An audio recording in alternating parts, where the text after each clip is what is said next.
Hey, no, you ain't playing good. But two, Hooper to Hooper, I give respect when you do. Facts. Respect, brother. Facts. Shot one falling. Got to get it on the other end. I wanted to let you know that myself. Respect, man. Sure. I appreciate that. Killer. You know that. The first thing you stood there. I know. I already know. I appreciate it. Sure. So the other day I heard somebody actually claiming that the Minnesota Timberwolves are now the National Basketball Association's most hated basketball team. And I couldn't help but think how times have changed if you think about historically, and I mean historically, how bad the Minnesota Timberwolves organization has been. I think that the head coach of the Timberwolves, the general manager, and whoever the hell the owners are going to be have to be pleased to hear that they've hit hated status in the National Basketball Association. I am just saying. Now, we know that the Minnesota Timberwolves last year went all the way to the NBA Western Conference Finals, and then, of course, ran out of steam. Now, one of the reasons that they actually ran out of steam is, quite frankly, they don't have the best offense in the National Basketball Association.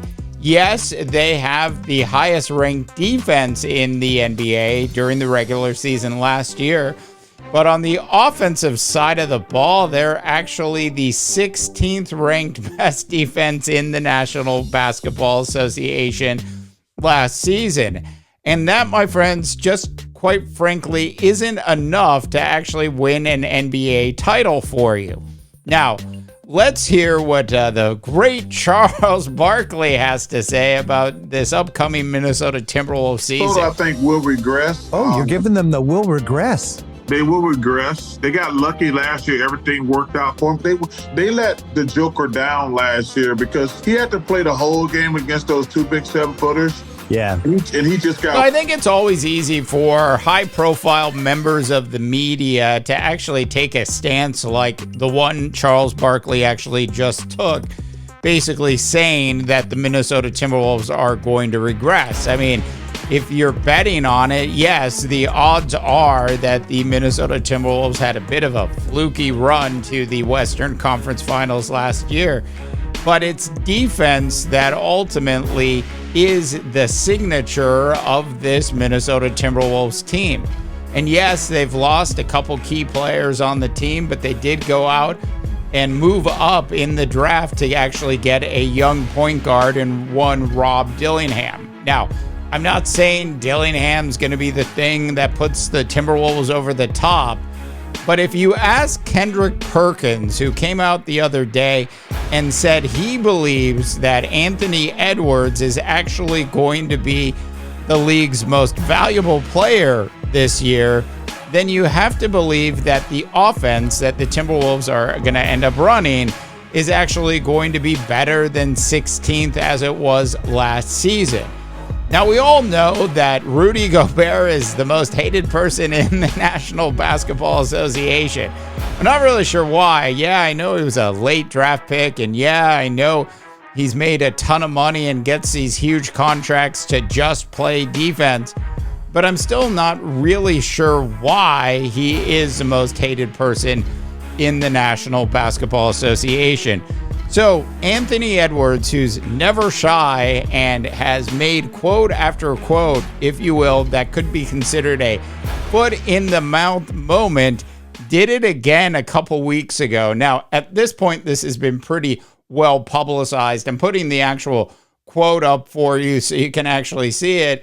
I'll just paraphrase. He basically came out and said that there wasn't a lot of great talent in the era that Michael Jordan actually played in.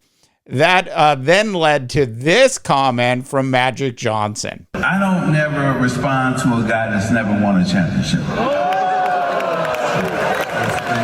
There's not nothing to really say.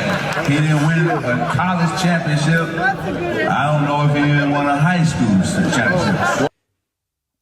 So Magic Johnson did what he needed to do there. He put Anthony Edwards back into reality. Look, there's a lot of young players across all sports who don't really understand the history of the sport they're actually playing, and I'm not going to make any statements on behalf of Anthony Edwards, but I mean, it is a ridiculous statement that Ant-Man actually made.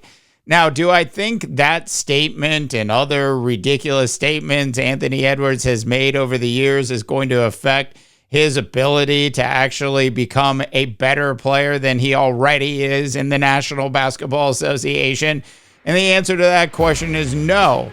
Do I think Anthony Edwards' time with Steve Kerr and the rest of the USA basketball team in Paris this summer is going to have a positive effect on Anthony Edwards? And I think the answer to that question is absolutely yes. Look, if Ant-Man can stay healthy, and Rudy Gobert can stay healthy, and Karl Anthony Towns can actually stay healthy, then this Minnesota Timberwolves team, despite the fact that they, outside of Rob Dillingham, didn't really pick up any additional offensive weaponry, look like a team that at the very least, at least on paper, should be able to repeat what they did last season and at least make it to the Western Conference Finals. So do I believe that this Minnesota Timberwolves team is currently the most hated team in the National Basketball Association? And I would say, by who? By who would make that actual statement? Is it the fans? Because I know when people hated, as well as myself, the Detroit Pistons, it was basically everybody in the country hated the Detroit Pistons for the style of basketball that they played outside, I should say, of Michigan. In Michigan, the Detroit Pistons were absolutely loved. But if you went anywhere else in the National Basketball Association during that bad boy era, most people would have said they actually disliked the Detroit Pistons. I don't think this Minnesota Timberwolves team is at that point, especially with a player, as Kendrick Perkins pointed out, that should have a shot at actually winning the league MVP this upcoming season. What are your thoughts, North America? Go ahead and drop them in when you have a chance. For the Underrated Pod, I am Dave DeBaugh, wishing you all a tremendous rest of your sports viewing day. To the cool new music we go. This is Phoenix.